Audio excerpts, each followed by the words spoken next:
शांति। आज संसार में चारों ओर दुख शांति, रोग शोक, टेंशन, चिंताएं, परेशानियां, अनेक विघ्न नजर आते हैं। सब लोग सोचते तो हैं कि संसार में विकास बहुत हो गया है, फिर ये सब निगेटिविटी क्यों? विज्ञान के विकास का सुख मनुष्य को फिजिकली बहुत मिल रहा है एक्सटर्नली, लेकिन इंटरनली वो इतना कमजोर क्यों हो गया है कि छोटी छोटी बातों को सहन नहीं कर पाता और अशांत हो जाता है।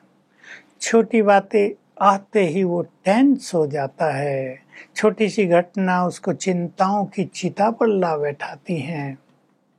सोचते अवश्य हैं कुछ चिंतक लोग। भगवान ने आके इसके कारण बताए, क्योंकि मनुष्य के अंदर कई जन्मों से देहभान बहुत बढ़ता आया। वो ये भूल गया कि वो एक आत्मा है।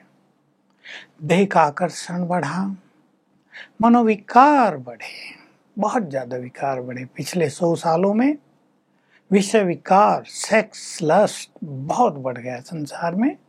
इससे देह अभिमान और कड़ा होता गया।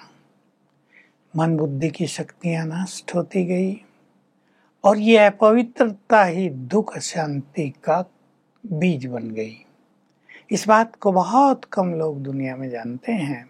पवित्रता सुख शांति की जननी है और ये अपवित्रता जो आजकल बढ़ी हुई है, यही सब समस्याओं का कारण है।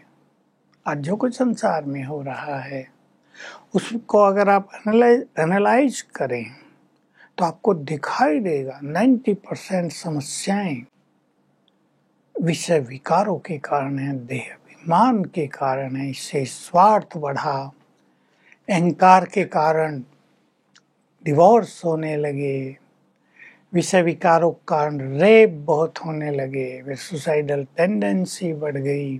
कितनी समस्याओं की एक चेन बन गई है।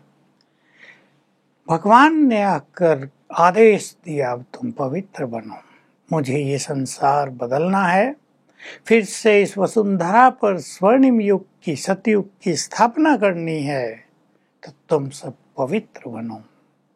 तो उसकी जो देवकुल की आत्माएं हैं वो पवित्र बनने लगी, देहभान छूटने लगा, आत्मज्ञान बढ़ने लगा। स्वयं भगवान ने परम शिक्षक बनकर संपूर्ण ज्ञान दे दिया। तुम कौन हो, कहां से आए हो, क्यों आए हो, ये सृष्टि चक्र कैसे घूमता है, यह आदि में कैसा था संसार, अंत में ऐसा क्यों हो गया, परम धाम कहाँ है जहां से तुम आए थे, भगवान कौन है, ये माया क्या है। विस्तृत नॉलेज, मुक्ति और जीवन मुक्ति, स्वर्ग और नरक, माया को जीतने का ज्ञान, श्रेष्ठ और इजी साधनाओं का ज्ञान स्वयं परम शिक्षक ने दिया। इसकी एक झलक श्रीमद् भगवत गीता में भी है, 4थे अध्याय में शुरू में ही है। हे अर्जुन, मैंने ये योग, मैं इसमें सब जोड़ रहा हूं, ये राजयोग कल पहले इसको सिखाया था, फिर ये लोप हो गया, अब फिर सिखा रहा हूं तुम्हें। सूर्य को सिखाया था, मनु को आया, राजाओं को आया, ऋषियों को आया। भगवान ने ज्ञान दिया और आदेश दिया, इस संसार को मुझे बदलना है। इस संसार को बदलने के लिए मुझे चाहिए तुम सबकी पवित्रता का बल। केवल ज्ञान से, केवल पॉलिटिकल पावर से इस संसार को बदला नहीं जा सकेगा, पवित्रता का बल चाहिए। तो उन्होंने सबको सहज पवित्रता का ज्ञान दिया और लाखों लाखों लोग पवित्र बन गए हैं। प्रैक्टिकल है, बनेंगे नहीं, बन गए हैं, बन चुके हैं। उनकी पवित्रता के वाइब्रेशंस ने उनके जीवन को सुख शांति से भर दिया है। हम देख रहे हैं जिसके पास जितनी अच्छी पवित्रता है, क्योंकि पवित्रता के बहुत लेवल हैं, ब्रह्मचर्य से शुरू होकर मन की शुद्धि, स्वप्नों तक भी पवित्रता, दृष्टि भी पवित्र, वृत्ति भी पवित्र, विचार भी पवित्र, वाइब्रेशंस भी पवित्र, कोई व्यर्थ संकल्प नहीं। इसके बहुत सारे लेवल बनाए जा सकते हैं। जिसका लेवल जितना ऊंचा उठता जाता है उसका जीवन उतना ही अनुभूतियों की खान बनता जाता है। प्रभु मिलन की अनुभूति, कर्म क्षेत्र पर रहते हुए सुख शांति की अनुभूति, पवित्रता को सहज अनुभव करने की अनुभूति, अनेक समस्याओं, चिंताओं और बाधाओं में सहज ही हल के रहने की, परमात्मा सहयोग की, उसके साथ की अनुभूति, परमात्मा प्रेम की अनुभूति, उससे प्राप्त शक्तियों की अनुभूति, उसकी दुआओं की अनुभूति, इन सब अनुभूतियों का आधार मनुष्य आत्मा की प्योरिटी है, जो कि भगवान परम पवित्र है, absolutely pure, ocean of purity.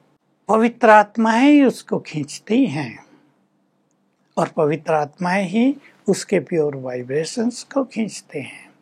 पवित्र आत्माएं भगवान को सबसे ज्यादा प्रिय हैं, जिन्होंने देहधारियों से देह के संबंध हल्के कर दिए, पवित्रता का नाता जोड़ लिया, जो देहभान से न्यारे होने लगे, वे परमात्मा को भी आकर्षित करने लगे, उन पर उसकी कृपा बरसने लगी, सुख शांति संपन्न जीवन हो गया, जीवन में खुशियां छा गई।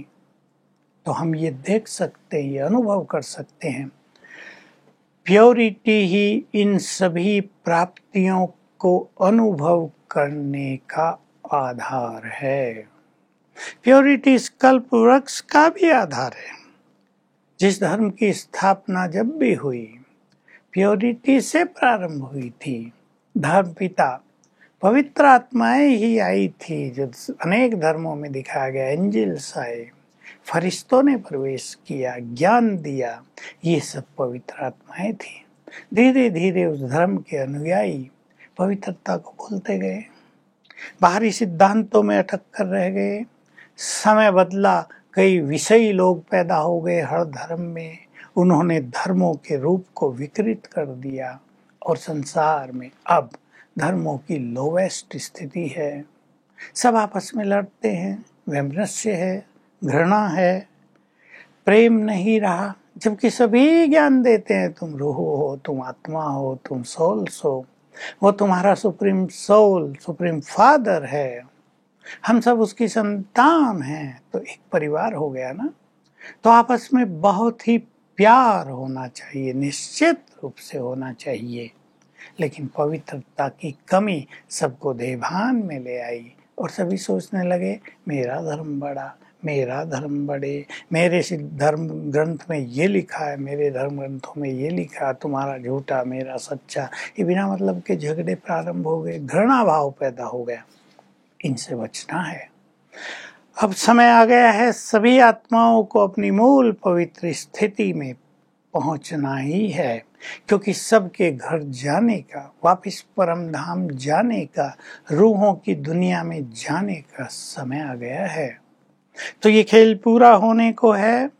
सबके हिसाब किताब भी यहाँ चुकते होंगे, कर्मों का हिसाब किताब सबको देना पड़ेगा और तब पावन बनकर सब आत्माएं ऊपर जाएंगी। तो चाहे भगवान के मिलन का अनुभव आप करना चाहते हैं, चाहे जीवन को सुख शांति से भरना चाहते हैं, पवित्रता को धारण करें, पवित्रता के लेवल को बढ़ाते चलें। अगर मन में सुख समय पवित्रता भी रहेगी, अपवित्र इच्छाएं रहेंगी, यदि हम इच्छाओं को दबा कर रखेंगे, उन्हें नष्ट नहीं करेंगे, तो कहीं ना कहीं समस्याएं बढ़ेंगी, जीवन में विघ्न आते रहेंगे। लेकिन अगर हमारे पास पावर ऑफ प्योरिटी है तो प्रकृति भी हमें संपूर्ण मदद करेगी, प्रकृति का संपूर्ण सहयोग प्राप्त होगा, धन की भी कमी नहीं होगी, सुख शांति से जीवन परिवार सब भरपूर हो जाएगा। ओम शांति।